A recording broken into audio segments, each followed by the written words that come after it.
नमस्कार, AB star news देख रहे हैं आप और देश लाइव में मैं हूं आपके साथ सोहन सिंह। दिल्ली एजुकेशन बोर्ड के तहत आने वाले स्कूलों के बच्चों को अब इंटरनेशनल लेवल की शिक्षा मिलेगी। सीएम केजरीवाल ने कहा कि कुछ महीने पहले हमने दिल्ली का अपना शिक्षा बोर्ड बनाया था, लेकिन उस वक्त सभी को यह लगा था हर राज्य की तरह दिल्ली का अपना एक एजुकेशन बोर्ड होगा, लेकिन ऐसा नहीं हुआ। उन्होंने कहा कि दिल्ली शिक्षा बोर्ड के साथ अंतर्राष्ट्रीय शिक्षा बोर्ड का समझौता हुआ है। अब दिल्ली शिक्षा बोर्ड के तहत जितने स्कूल आएंगे उन सभी स्कूल के बच्चों को अंतर्राष्ट्रीय स्तर पर शिक्षा मिलेगी। दिल्ली शिक्षा बोर्ड के साथ इंटरनेशनल शिक्षा बोर्ड का समझौता हुआ है। सरकारी स्कूलों में ढांचागत बदलाव की दिल्ली सरकार के कार्य का उल्लेख करते हुए मुख्यमंत्री ने कहा कि शुरुआत में संबंधित कवायद 30 स्कूलों में शुरू की जाएगी। सरकारी स्कूलों के शिक्षकों को अंतर्राष्ट्रीय विशेषज्ञों से ट्रेनिंग मिलेगी। अंतर्राष्ट्रीय विशेषज्ञ बच्चों के मूल्यांकन के बारे में निर्णय करेंगे और स्कूलों का निरीक्षण, सत्यापन और प्रमाणन करेंगे। तो अच्छी खबर यह है कि जो दिल्ली का शिक्षा बोर्ड है उसका अंतर्राष्ट्रीय शिक्षा बोर्ड के साथ में समझौता हुआ है, जिसके बाद जो दिल्ली के स्कूलों में पढ़ने वाले बच्चे हैं उन्हें इंटरनेशनल लेवल की शिक्षा मिल सकेगी।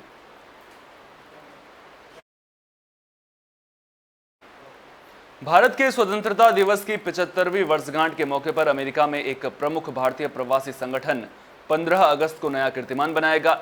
यहां टाइम्स स्क्वायर पर अब तक का सबसे बड़ा तिरंगा फहराया जाएगा। Federation of Indian association New York, new Jersey और कनेक्टिकट 15 अगस्त को टाइम्स स्क्वायर पर तिरंगा फहराने के साथ शुरू होने वाले दिन भर के समारोहों की मेजबानी करेंगे।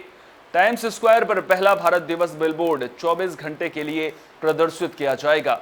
एम्पायर स्टेट बिल्डिंग को भारतीय तिरंगे के रंगों में रोशन किया जाएगा और दिन का अंत हडसन नदी पर एक शानदार क्रूज के साथ होगा, जिसमें शीर्ष सरकारी अधिकारी, विशिष्ट अतिथि और भारतीय अमेरिकी समुदाय के सदस्य भाग लेंगे। फेडरेशन ऑफ इंडियन एसोसिएशन ने पिछले साल देश के स्वतंत्रता दिवस पर टाइम्स स्क्वायर पर भारत का राष्ट्रीय ध्वज फहराया था। यह पहली बार था जब न्यूयॉर्क शहर के प्रतिष्ठित गंतव्य पर भारतीय तिरंगा फहराया गया था। एफआईए के अध्यक्ष अंकुर वैद्य ने कहा कि संगठन का इरादा टाइम्स स्क्वायर पर हर साल तिरंगा फहराने का है, क्योंकि इस आयोजन का अपना महत्व है। उन्होंने बताया कि तिरंगा 6 फुट लंबा और 10 फुट चौड़ा होगा। पोल की ऊंचाई 25 फुट है। न्यूयॉर्क में भारत के महा वाणिज्य दूत रणधीर जायसवाल तिरंगा फहराएंगे।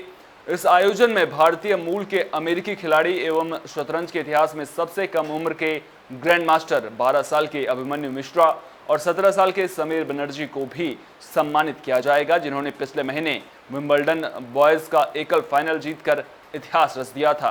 कलाकार जोनिता गांधी और मिकी सिंह भी मेहमानों में शुमार होंगे। वैद्य ने कहा कि भारत 75वां स्वतंत्रता दिवस मना रहा है। ऐसे में एफआईए अमेरिका में एकीकृत प्रवासी पर केंद्रित एक अभियान शुरू कर रहा है। तो 15 अगस्त के दिन टाइम्स स्क्वायर पर अब तक का सबसे बड़ा तिरंगा फहराया जाएगा, जिसको लेकर तैयारियां शुरू हो चुकी हैं।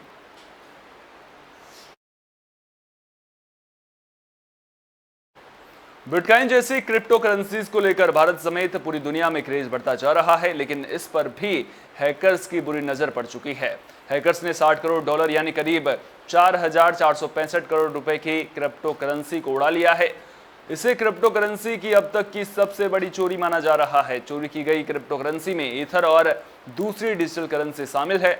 अलग अलग ब्लॉकचेन्स को जोड़ने वाली कंपनी पॉली नेटवर्क ने ट्विटर पर बताया कि कुछ हैकर ने उसकी सिक्योरिटी में सेंध लगा ली है। उन्होंने बड़ी मात्रा में क्रिप्टो करेंसी उड़ा ली है। माना जा रहा है कि इस हैकिंग में 60 करोड़ डॉलर की क्रिप्टो करेंसी चुराई गई है, जो क्रिप्टो के इतिहास की सबसे बड़ी चोरी हो सकती है। कंपनी ने बताया कि हैकर्स ने उसके नेटवर्क पर अटैक किया और फिर बड़ी मात्रा में क्रिप्टो करेंसी को अपने अकाउंट में ट्रांसफर कर लिया। कंपनी ने साथ ही हैकर्स की ओर से इस्तेमाल किए गए ऑनलाइन एड्रेस भी शेयर किए।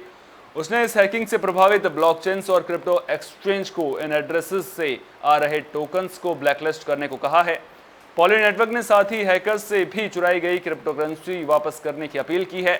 कंपनी ने कहा कि जो अमाउंट आपने हैक की है वो इतिहास की सबसे बड़ी चोरी है। जो पैसे आपने चुराए हैं वो क्रिप्टो कम्युनिटी के हजारों सदस्यों के हैं। हैकर्स ने करेंसी चुराने के बाद इन्हें क्रिप्टो करेंसी एड्रेसेस में भेजना शुरू कर दिया था।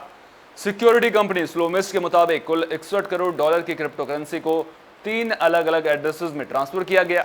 ये अब तक की सबसे बड़ी चोरी डिसेंट्रलाइज्ड फाइनेंस या डेफी स्पेस में हुई है।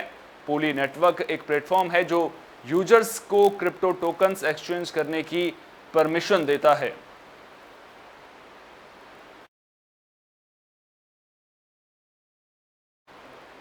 देश लाइव में फिलहाल के लिए इतना ही। दीजिए इजाजत। नमस्कार।